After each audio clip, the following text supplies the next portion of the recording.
கர்த்தருக்குள் அன்பான தேவ பிள்ளைகளே, ஆண்டவரும் இரட்சகருமாகிய இயேசுவின் நாமத்தில் உங்களுக்கு என் அன்பின் வாழ்த்துக்கள். இந்த நாளிலேயும் யோபு 2வது அதிகாரம் அதனுடைய 3வது வசனத்தை வாசிக்கிறேன். அப்பொழுது கர்த்தர் சாத்தானை நோக்கி, நீ என் தாசனாகிய யோபுவின் மேல் கவனம் வைத்தாயோ?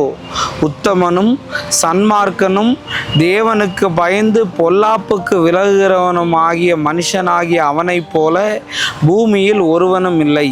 முகாந்தரம் இல்லாமல் அவனை நிர்மூலமாக்கும்படி நீ என்னை ஏவின போதிலும் அவன் இன்னும் தன் உத்தமத்தில் உறுதியாய் நிற்கிறான் என்றார்.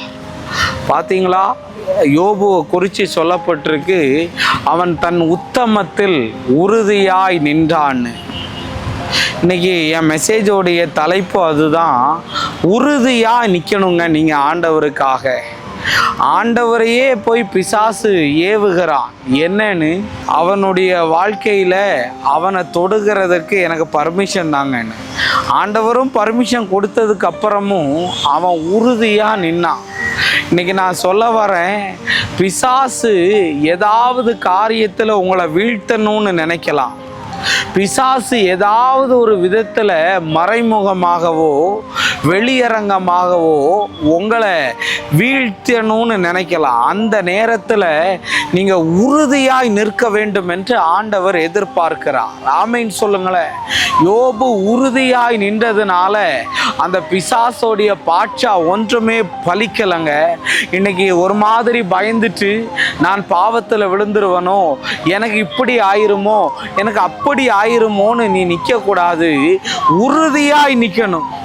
ஓ மனைவி என்னதான் தேவனை தூஷித்து ஜீவனை விடுன்னு சொன்ன போதும் மனைவி சொல்றா, இன்னும் நீர் உம்முடைய உத்தமத்தில் உறுதியாய் நிற்கிறீரோன்னு. இன்னைக்கு விசுவாச பிள்ளைகளுக்கு அந்த உறுதி கிடையாது. இன்னைக்கு ஏனோ ஜெபம் பண்ணுறாங்க, ஏனோ பைபிள் படிக்கிறாங்க, ஏதாவது பிரச்சனை வந்துட்டுன்னா அந்த உறுதியாய் நிற்கிறது இல்லை.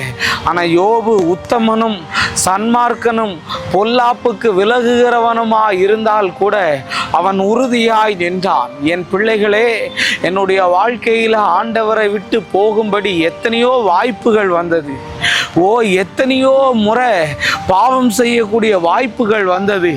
எத்தனையோ முறை பல உயர்வுகள், தேவன் இல்லாத உயர்வுகள் எனக்கு வந்தது. ஆனால் நான் உறுதியாய் நின்றேன். நான் வாழ்ந்தாலும் அவருக்காகத்தான், மரித்தாலும் அவருக்காகத்தான்.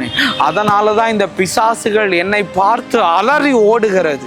இன்னைக்கு உன்னை பார்த்து சொல்ல வரேன், அப்படிப்பட்ட உறுதியோடு நின்று கர்த்தர் உன்னை ஆசீர்வதித்து உயர்த்துவார். நம்ம ஜெபிப்போம். அன்பான ஆண்டவரே, இந்த நேரத்துக்காக நன்றி. ஆண்டவரே, நாங்கள் உறுதியாய் நிற்க, ஆண்டவரே, யோபுவை போல பிரச்சனைகள் வரும்போது, சோதனைகள் வரும்போது, போராட்டங்கள் வரும்போது உறுதியாய் நின்று ஜெயிக்க ஆண்டவரே எங்களுக்கு கிருபை தாரும்.